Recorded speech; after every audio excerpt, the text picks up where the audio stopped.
Hi everyone, today's video is all about the new Vivo X90 Pro.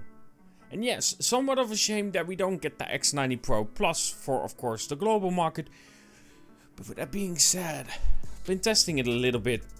With my first impressions, I will say, I'm loving what they are doing. Let's dive into my first impressions about the Vivo X90 Pro. Now, for my first impressions, I mainly want to focus on, of course, the camera. The camera system on the Vivo X90 Pro is amazing. This is going to be my first experience with, of course, that 1-inch sensor, the Sony IMX989.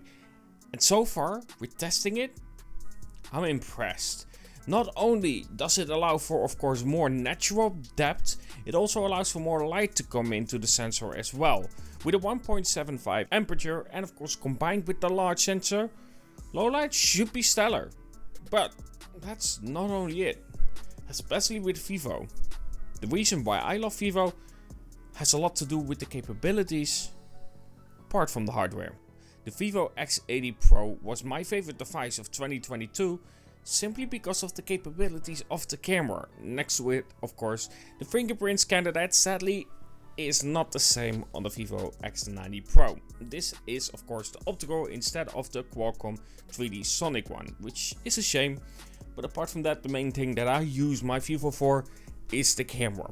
But still, a shame that we don't, of course, have that 3D Sonic fingerprint scanner. So with the X80 Pro, you had a lot of features, and one of those favorite ones for me was, of course, the vintage filter. You could see a lot of shots that I've taken with the Vivo X80 Pro where I use that vintage filter. It just has a certain style to it. And with, of course, the Vivo X90 Pro, you get that same feature back, but there are some additional effects added. And one of those is Cine Flare. Now, Cine Flare, the way that it works, of course, if you have a light source anywhere around you, it will try to replicate the effect that you normally get from proper lenses, I would say. Not necessarily, but just a certain style effect. We have those effects, those rings around you. Well, those will be replicated, and it will actually look for a light source to do so. If it doesn't have a light source, it won't create the same effect. It will create a line under it, but not, of course, the whole system itself. The flare is just different when you don't have that light source. So it's actually really clever in finding out where the light source is and therefore creating that effect as well. So far, it's hard to test it because you're trying to take a picture of yourself, and that's kind of hard. Especially right now with the sun not being out. It's basically raining and it's grey weather the whole bloody time. So it makes it hard to test that out. But I've been using my own light sources in here to see how it does overall. So it's really clever in terms of how it goes. Still though, I will say that definitely the vintage filter will probably stay the favorite of mine. I just love the effect, and I will say without a doubt, if images suck on the Vivo X90 Pro or X80 Pro or any of those close to that, let's be realistic.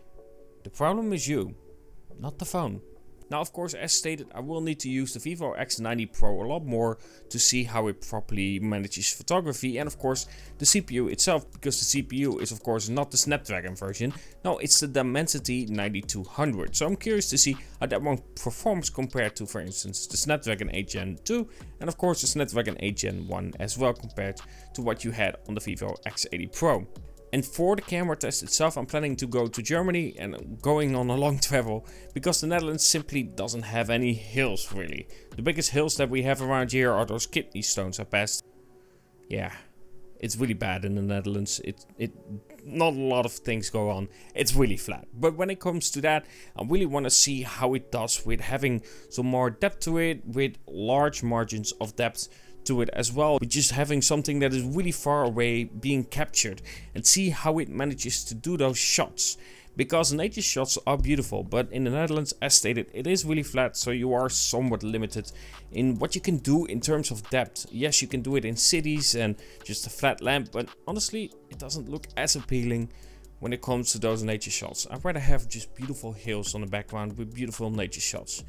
Again though, it is quite shit in terms of weather, so let's wait and see if I can actually manage to find a location and time where that is possible.